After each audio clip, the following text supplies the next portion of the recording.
আসসালামু আলাইকুম ভিউয়ার্স, আপনারা সবাই কেমন আছেন? আশা করি সবাই ভালো আছেন। আজকে আমি আপনাদেরকে খুবই মজাদার পরোটা বানিয়ে দেখাবো। এই জন্য আগে আমি আটা নিয়েছি, এটার সাথে আমি পরিমাণ মতন লবণ দিয়ে এখন ভালোভাবে মিশিয়ে নিলাম।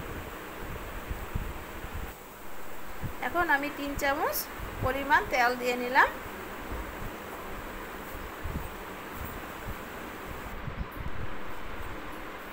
এখন পানি ফুটিয়ে নিয়েছিলাম আগেই, এখন সেই পানিটা অল্প অল্প করে দিব আর এটাকে নেড়ে নিব।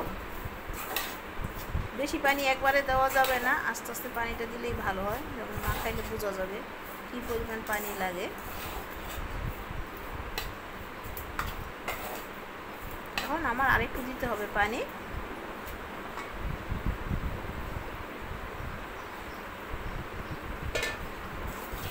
আরেকটু দিয়ে নিলাম। আবার ভালো করে মিশিয়ে নিতে হবে যেন সব আটার সাথে পানিটা সুন্দর করে মেশানো হয়।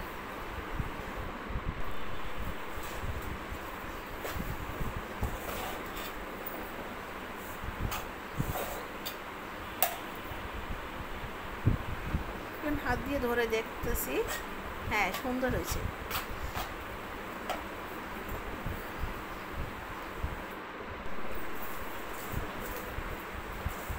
এখন এটাকে আমি হাত দিয়ে মেখে নিব ভালোভাবে।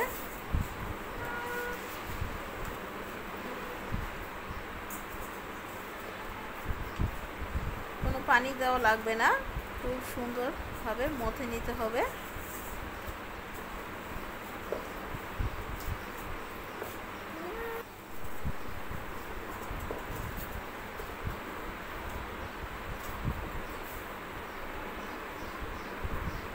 এখন একটু তেল দিয়ে নিব আমি।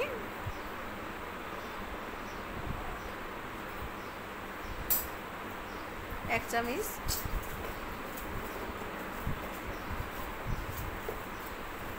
কোনো পানি দেওয়ার দরকার নেই, একটু হাতে তেল নিয়েছি। এখন সুন্দর করে একটু বেশিক্ষণ সময় নিয়ে মথলেই অনেক সুন্দর হবে, দেখলেই বোঝা যায় কত সুন্দর হয়েছে।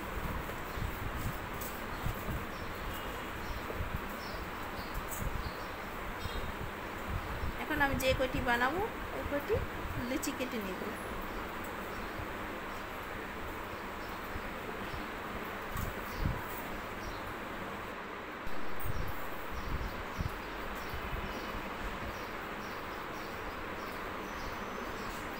এখন রুটি বানিয়ে নিচ্ছি।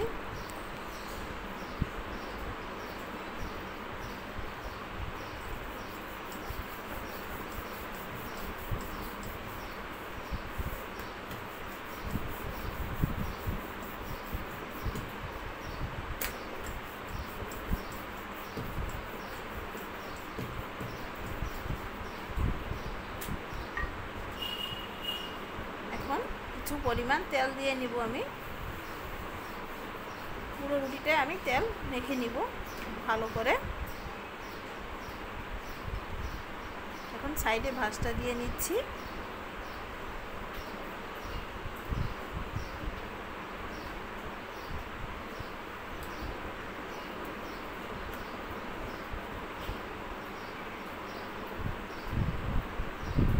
চাপ দিয়ে নিচ্ছি ভালোভাবে।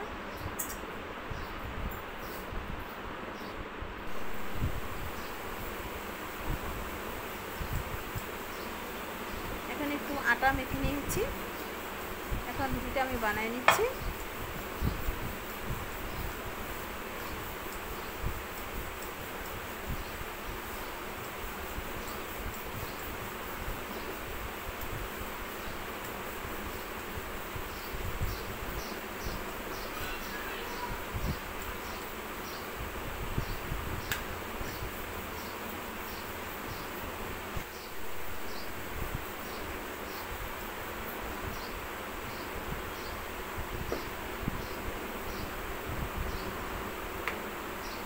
বানানো হয়ে গেল রুটিটা।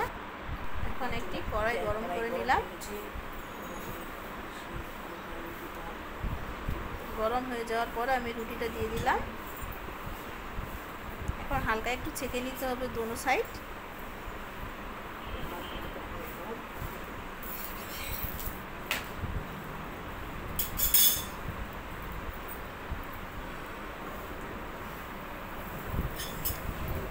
তেল দিয়ে দিলাম, ভালো করে তেল সব জায়গায় লাগিয়ে দিচ্ছি। এখন আরেক সাইডে আবার তেল দিব। আর চুলার আগুনটা বেশি বাড়ানো যাবে না, মিডিয়াম আগুনে ভাজতে হবে, তাহলে রুটিটা খুব সুন্দর হবে ভাজা হবে।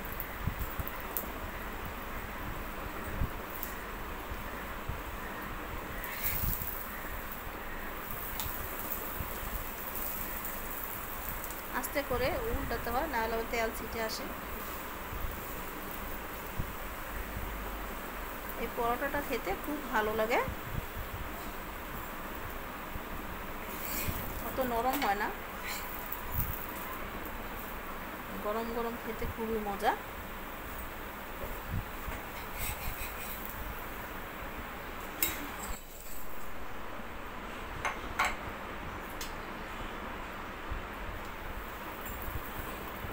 এভাবে করে আমি আরো রুটি ভেজে নিব।